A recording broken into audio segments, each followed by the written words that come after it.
So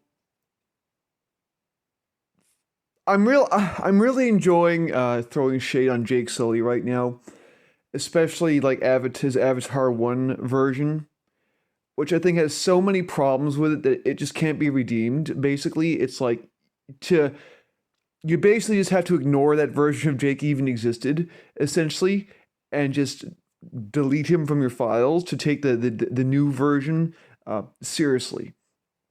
So I am liking the new version, by the way, but I have to basically forget that he was a human that made all these unbelievably stupid mistakes first. And this one scene basically pretty much destroys his entire credibility for me. To share this world with them, you need to understand them. I'd say we understand them just fine, thanks to Jake. Yeah, you tell him, Quarritch.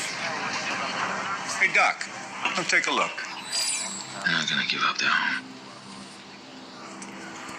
They're not gonna make a deal. For a light beer? Some blue jeans. There's nothing that we have that they want. Everything they sent me out here to do is a waste of time.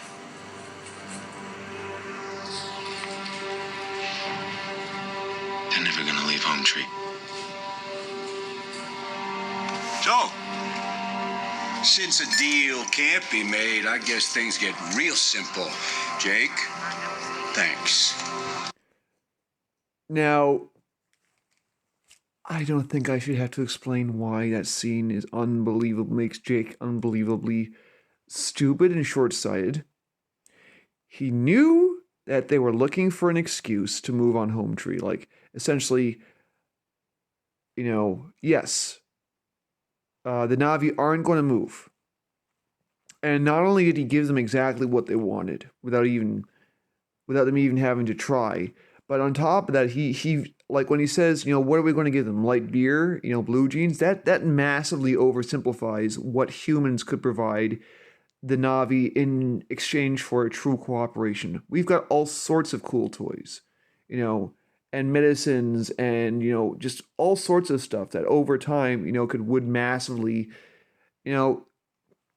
could, if handled properly at the very least, not destroy the Na'vi culture, while also, making their lives significantly easier. Plus, it would have an alliance with humans. I mean, seriously, Na'vi and humans going in ships to other planets.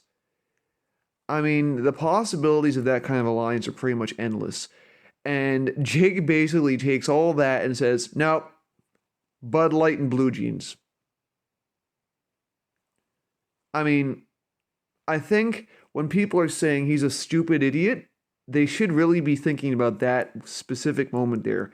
That one moment, to me, he loses all credibility as somebody I sympathize with, and then it gets even better. I'm getting all emotional. Might just give you a big wet kiss. I love Quarritch.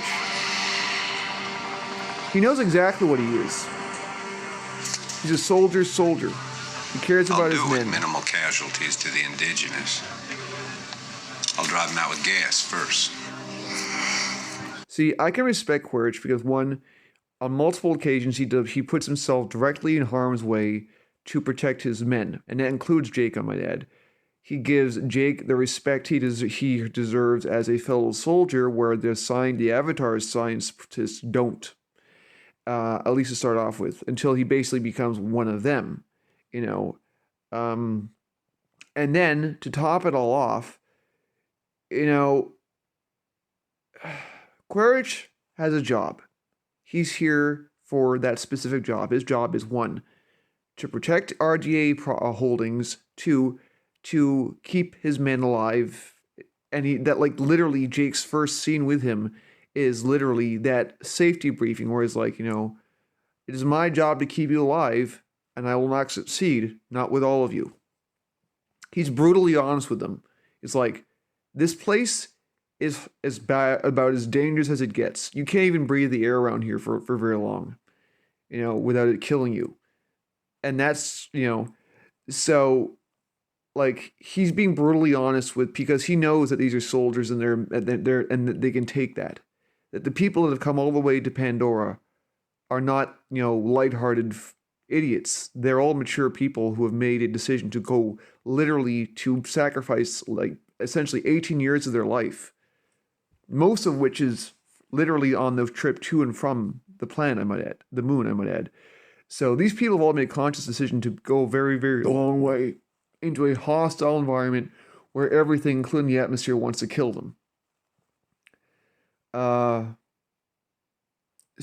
And he's the commander of the military forces in that extremely dangerous environment. That would be an extremely tough job, to put it mildly. It'll be humane. More or less. All right, let's pull the trigger. Come on, people. Let's pack it up. Let's go. This is how it's done. And this is the other one. When people are sitting on shit that you want, they'll make him your enemy. So then you're justified in taking it. Quarritch. And in that moment, Jake, who is a lifelong Marine, and this guy is Army. That's his background. He was a Marine, a soldier. He fought wars on Earth, and maybe some of the colonies that we never get to see. But the point is, he's not new to the concept of humans' result of war being politics for other means. So why is he acting so fucking surprised about this situation? It's completely beggars any belief that it destroys any thread that this character has left of being believable as a military, of having a military background. And even if he didn't before coming to Pandora, he's been around enough soldiers by this point, to know that this is ridiculous. What he's saying is unbelievably, deliberately, consciously naive. Like, it's literally like ignoring reality. This is the way these operations happen. Unless some sort of compromise can be reached, this is what was always going to happen, right? So basically, in this one scene, he shot down any possibility of a piece of any kind of negotiations with the OMOTAKIYA. And by ludicrously simplifying it, as Quarritch said, that makes things real simple. And then on top of that, he destroys himself as a credible character altogether. As I simply cannot take him seriously as a hero. He I've said this in my other videos. He betrayed everybody, and then and this is like this one scene completely destroys him, his credibility, as far as I'm concerned. That's it. That's him gone. Jake Sully from Avatar 2. I'll have to mentally put this avatar, this version of him as a separate person, because otherwise I will not be able to take anything he does seriously.